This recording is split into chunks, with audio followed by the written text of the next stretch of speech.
Sebagai universitas yang berdiri dengan basis kependidikan, Universitas Negeri Surabaya kini semakin mengepakkan sayapnya. UNESA berkomitmen untuk terus bergerak satu langkah di depan demi mempersiapkan putra-putri bangsa yang tangguh dalam menghadapi tantangan masa depan sekaligus mampu menjawab tuntutan global. Memiliki 3 kampus di Jawa Timur yang saling terintegrasi, UNESA siap menjangkau berbagai kalangan untuk dapat menempuh pendidikan tinggi. Kampus utama berlokasi di Lidah Wetan, Surabaya, dengan 7 gedung utama, diantaranya Gedung Rektorat, Gedung Lembaga Pendidikan dan Sertifikasi Profesi, serta 3 gedung fakultas yang meliputi Fakultas Ilmu Pendidikan, Fakultas Bahasa dan Seni, Fakultas Ilmu Keolahragaan dan Kesehatan, serta Sekolah Pasca Sarjana. Kawasan Ketintang yang menjadi kampus tertua, terdapat 5 gedung fakultas yang meliputi Fakultas Matematika dan Ilmu Pengetahuan Alam, Fakultas Teknik, Fakultas Ekonomika dan Bisnis, Fakultas Ilmu Sosial dan Hukum, serta Fakultas Vokasi. Salah satu program yang terus dikembangkan adalah pembukaan multi kampus yang berlokasi di Kabupaten Magetan. Hal ini siap menjadikan UNESA sebagai universitas dengan fasilitas pendidikan tinggi terbaik. Selamat datang di Universitas Negeri Surabaya. Kami dengan bangganya mengajak Anda untuk lebih dekat dan mengenal tentang UNESA.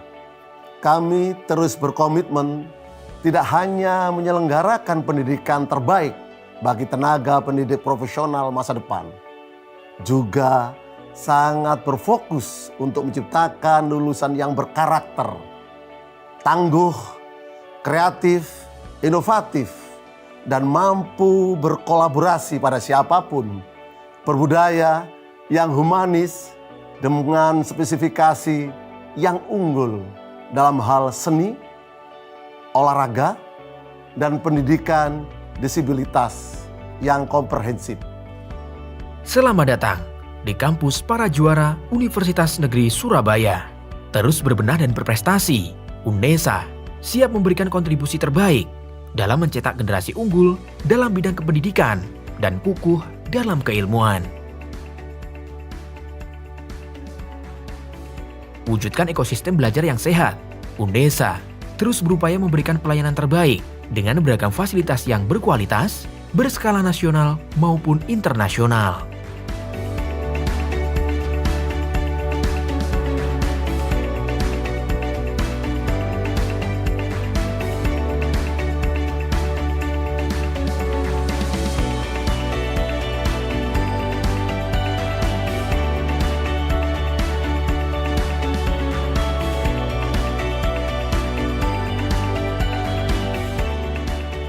UNESA terus berkomitmen memberikan pelayanan prima serta ramah bagi penyandang disabilitas.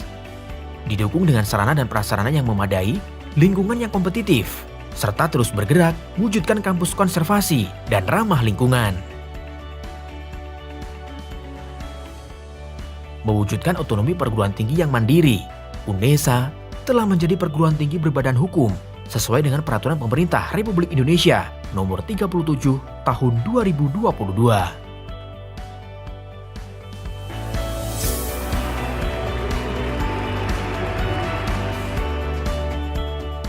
Keberlanjutan UNESA dalam penyelenggaraan pendidikan bermutu terus dikembangkan demi melahirkan lulusan yang kompetitif dan berdaya saing dengan pembangunan program studi sarjana kedokteran dan pendidikan profesi dokter. Lebih dari 1.900 jurnal ilmiah skala nasional maupun internasional karya dosen telah dipublikasikan.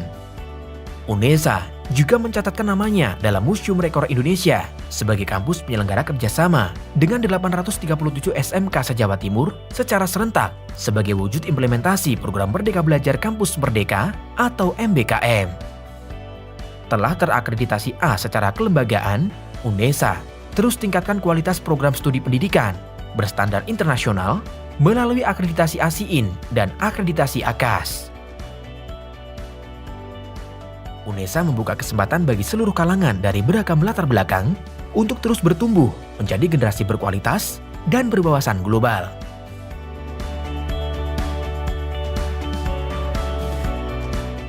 UNESA menyiapkan layanan akademik dan non-akademik. Yang berkaitan dengan akademik itu UNESA tidak hanya memberikan peluang kepada mahasiswa untuk mengembangkan potensi dirinya, tetap dalam bidang akademik saja atau hard skill saja, tetapi juga memberikan peluang kepada mahasiswa untuk mengembangkan dalam bidang non-akademik, soft skill-nya. Aspek hukum, artinya apa yang dikerjakan oleh UNESA itu harus betul-betul punya dasar hukum yang kuat. Misalnya, jam perkuliahan, jumlah beban mahasiswa, jumlah beban SKS, itu kita buat aturan hukumnya yang pas. Sehingga apa kebermaknaannya bagi masyarakat, jika kami mampu melakukan pembelajaran yang berkualitas, tentu akan menghasilkan lulusan yang berkualitas. Dalam bidang penelitian, UNESA terus berupaya untuk mengembangkan berbagai inovasi, baik di bidang pendidikan maupun non-pendidikan, untuk mengembangkan berbagai macam produk yang bisa dilakukan hilirisasi ke industri. Selain itu, UNESA juga mengembangkan Science Technopark, inkubator bisnis teknologi, untuk mendukung terwujudnya universitas yang entrepreneur. Dan dalam pemeringkatan, UNESA berupaya untuk terus meningkatkan kualitas sehingga dapat mencapai peringkat 500 World Class University. Sehingga nanti harapannya UNESA punya satu konsentrasi khusus ya tentang hukum bisnis halal ini. Baik itu S2 maupun S3. Insya Allah ke depan ya, sebentar lagi kita akan mulai ya, mewujudkan ya, program S2 dan S3 kita yang harapannya nanti ada konsentrasi tentang ilmu ini ya.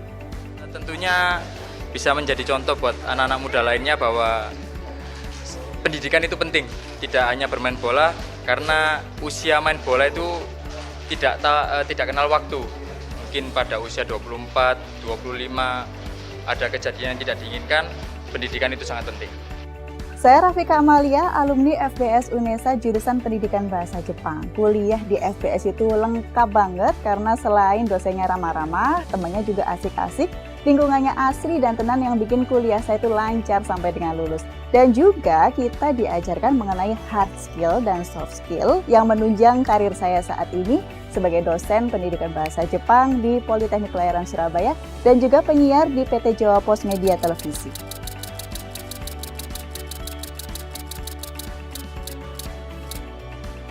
UNESA, satu langkah di depan.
Assalamualaikum warahmatullahi wabarakatuh, anak-anak. Gimana kabarnya hari ini? Baik, alhamdulillah, rabbil alamin. Baiklah.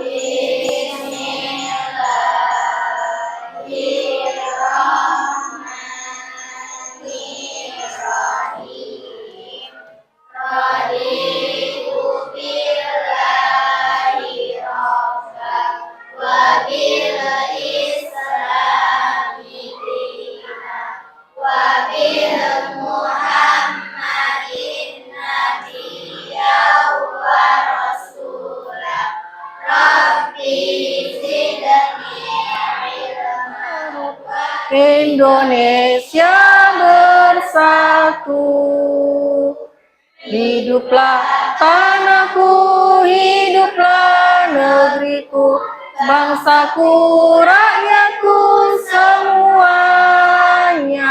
Bangunlah jiwanya, bangunlah badannya untuk Indonesia Raya. Indonesia Raya, merdeka, merdeka, tanahku, negeriku yang ku cinta.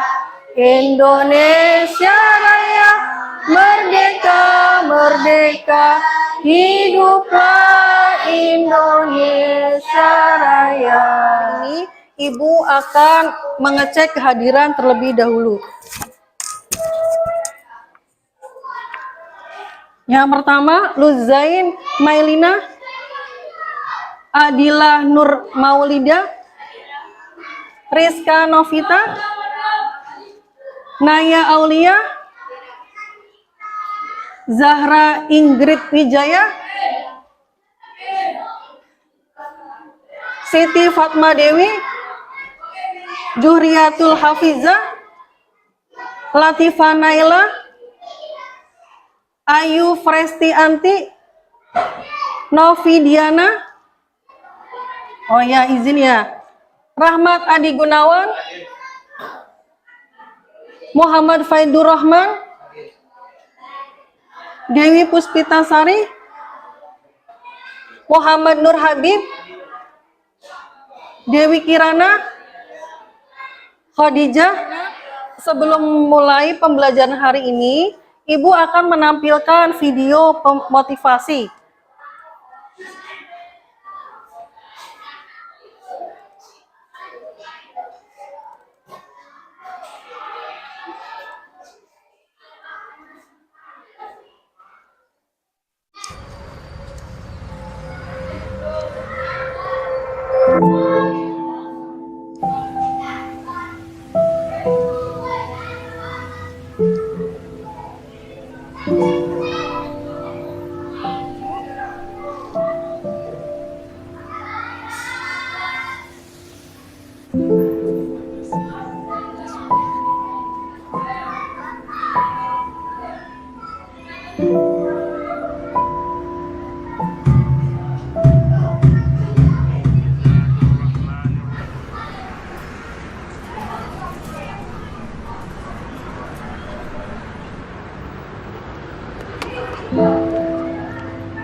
Ini berapa, Bang?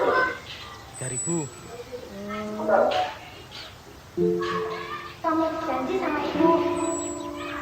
Bang, maaf. Nggak jadi, Bang.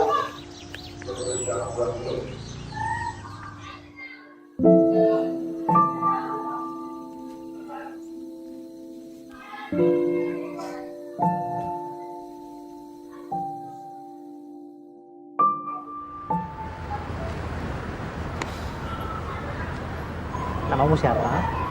Budi, Om. Makasih ya Budi ya. Iya, Om.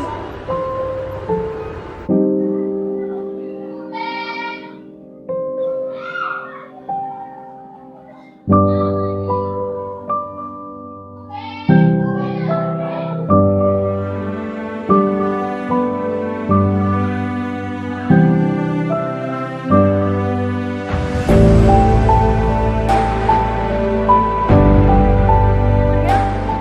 tayangan video tersebut, Luzan menyimpulkan bahwa kejujuran merupakan kunci kesuksesan yang harus diterapkan ke dalam kehidupan sehari-hari.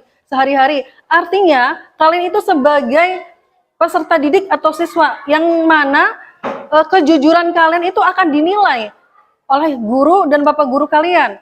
Sehingga modal untuk keberhasilan itu akan tercapai. Ibu akan menyampaikan tujuan pembelajaran. Yang pertama itu capaian pembelajarannya adalah peserta didik mampu mengidentifikasi antara makhluk hidup dan lingkungannya. Kedua, serta dapat merancang upaya-upaya mencegah dan mengatasi dan perubahan iklim.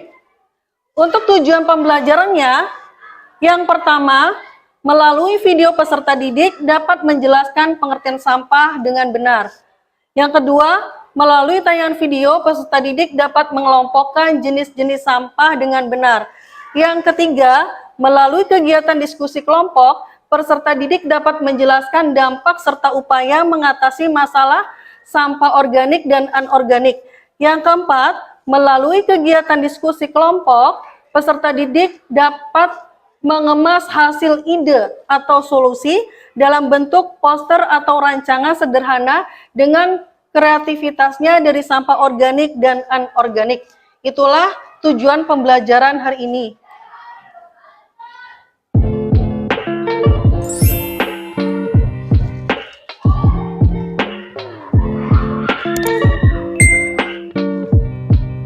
Assalamualaikum.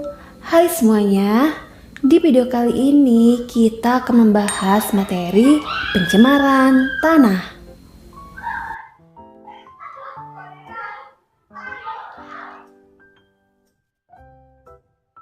Ketika suatu zat berbahaya atau beracun telah mencemari permukaan tanah, pasti akan menguap, tersapu air hujan, dan masuk ke dalam tanah.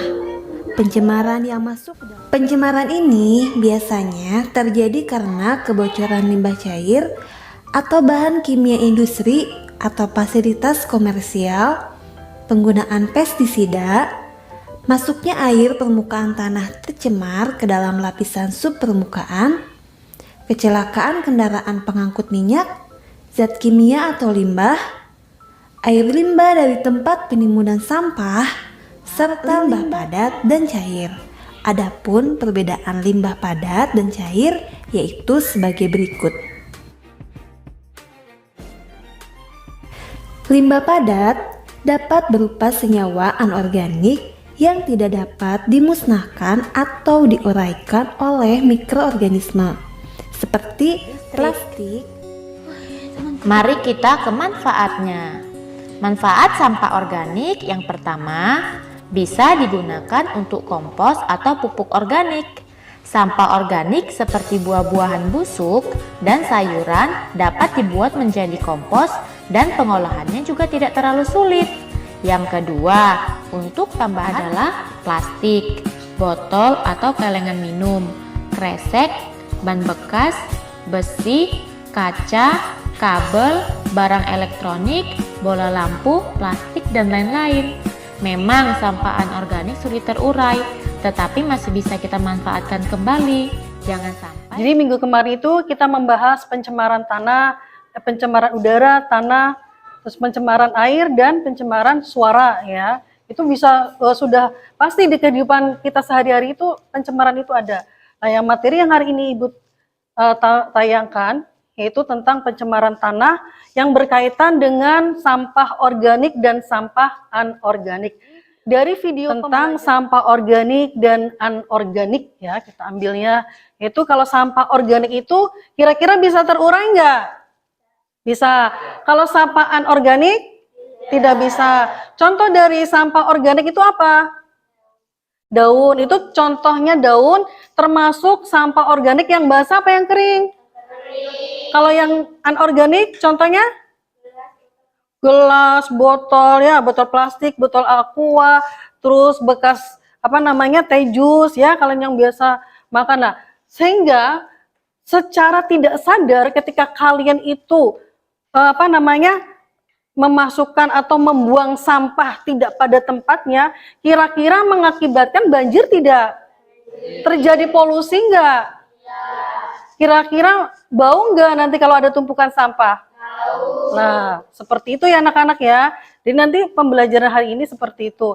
Kalian bisa menyimpulkan sehingga kalian bisa mengaplikasikan dalam kehidupan sehari-hari. Oh iya, berarti baik ketika kita di sekolah atau kita di rumah.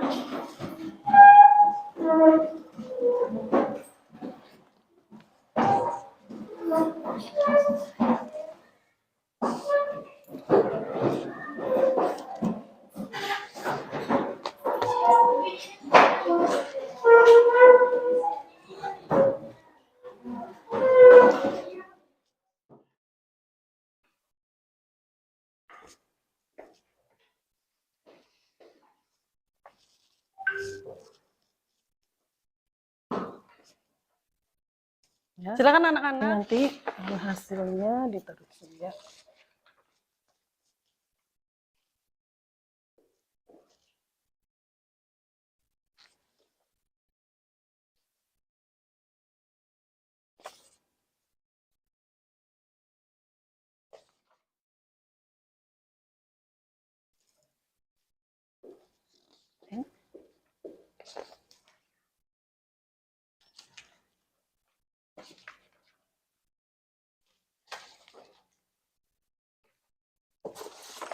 Tadi.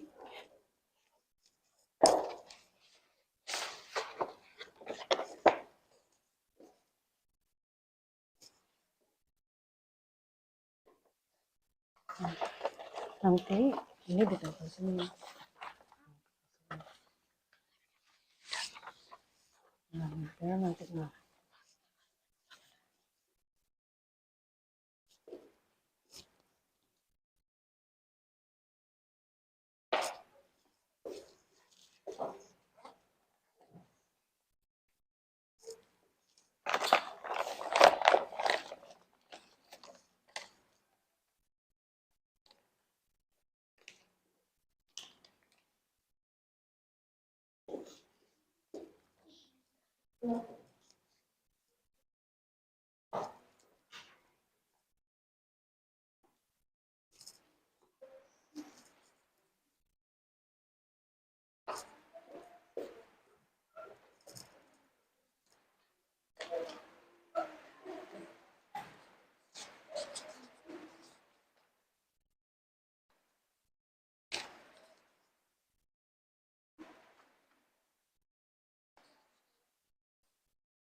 Ya, silakan kelompok 1 ya.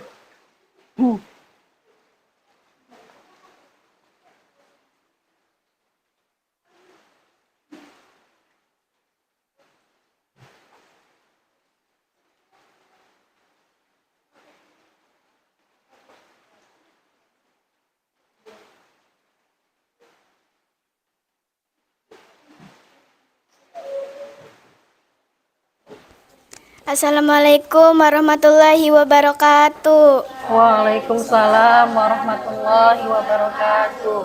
Kami dari kelompok 1 ingin mempresentasikan tentang sampah organik dan non-organik.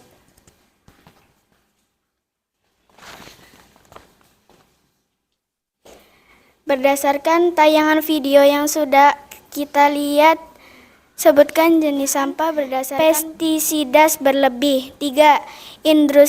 Industrialisasi. 4. Kegiatan penambangan. 5. Tumpahnya minyak dalam jumlah yang banyak. 4. Buat ide berupa poster dari hasil kreativitas kalian dalam mengatasi solusi aerobik. Membuat pupuk kompos dari daun kering bisa dilakukan sebagai berikut. A. Alat dan bahan. 1. Daun kering. 2. Nasi aking. 3. Sekian dari kelompok 1. Wassalamualaikum warahmatullahi wabarakatuh. Ya, kasih aplaus dulu buat kelompok 1 yang sudah memaparkan hasil diskusinya. Ya, terima kasih ya. Sekarang giliran kelompok 2 untuk mempresentasikan. Assalamualaikum warahmatullahi wabarakatuh. Waalaikumsalam warahmatullahi wabarakatuh.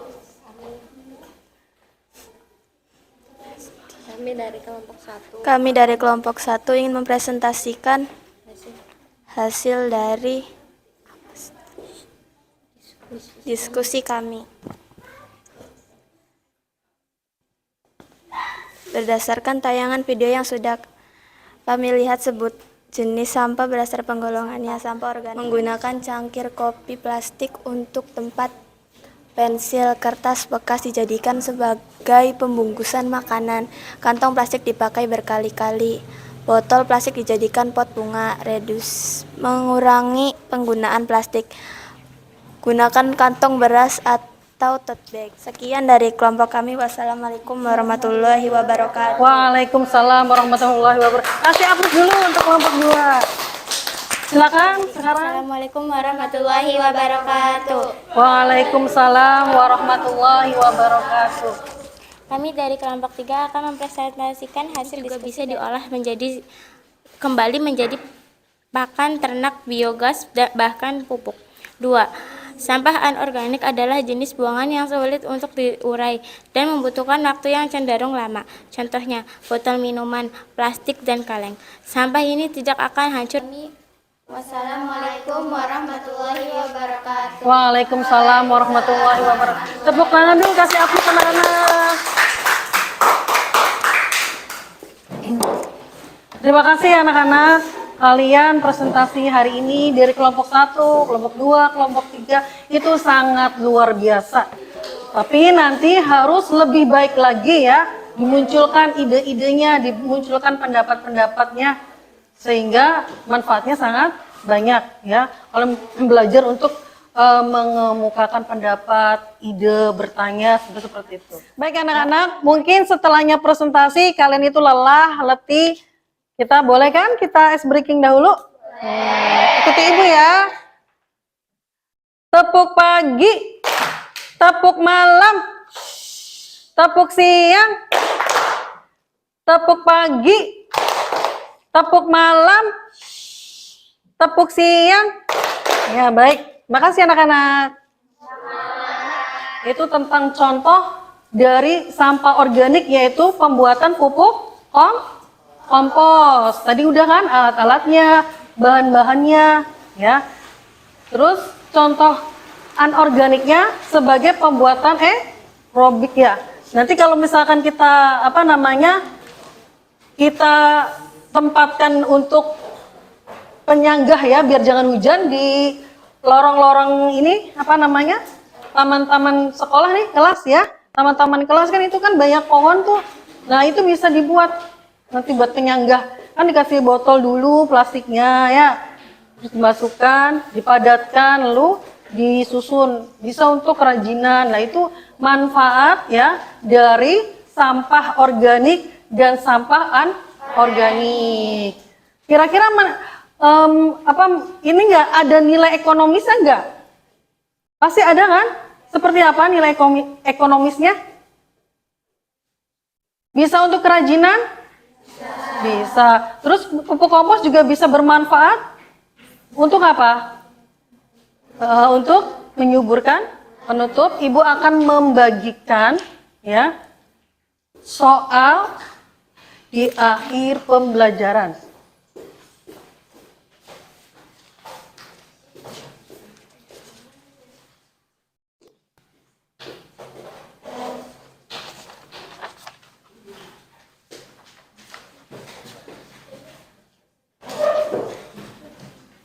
Ya, silakan nanti ditulis ya, kertas.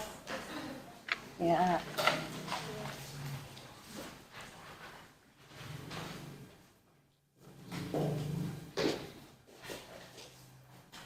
Udah, kalau sudah, ya, udah ya.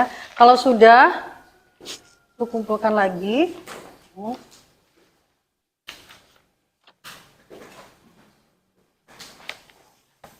Baiklah, silakan kalian buka Google Form-nya, kalian isi lembar refleksi yang sudah ada di Google Form. Silakan dibuka, kalian isi ya.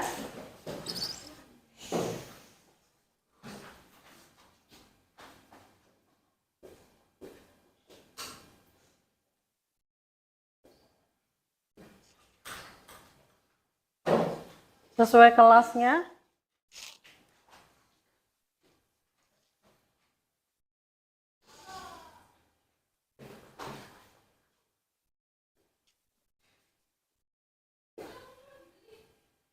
Merefleksikan.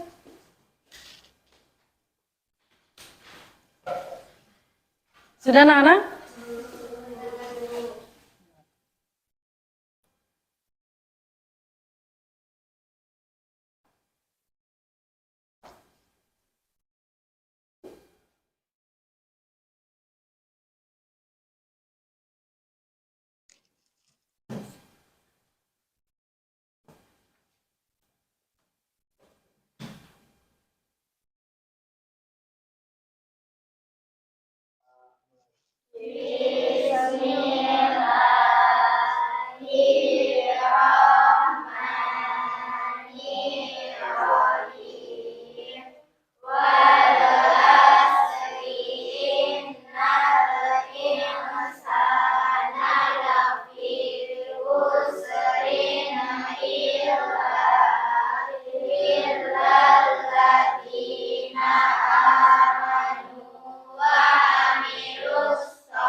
Ya.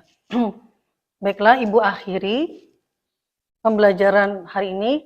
Wabillahi taufik wal hidayah. Wassalamualaikum warahmatullahi wabarakatuh. Waalaikumsalam warahmatullahi wabarakatuh. Yuk, silakan.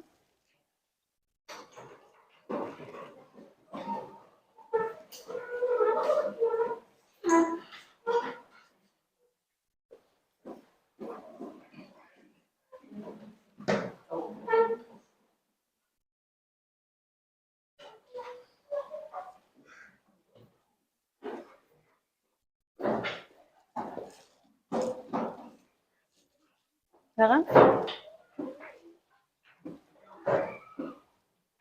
Ya, hati-hati ya. Ya, terima kasih. Waalaikumsalam. Waalaikumsalam.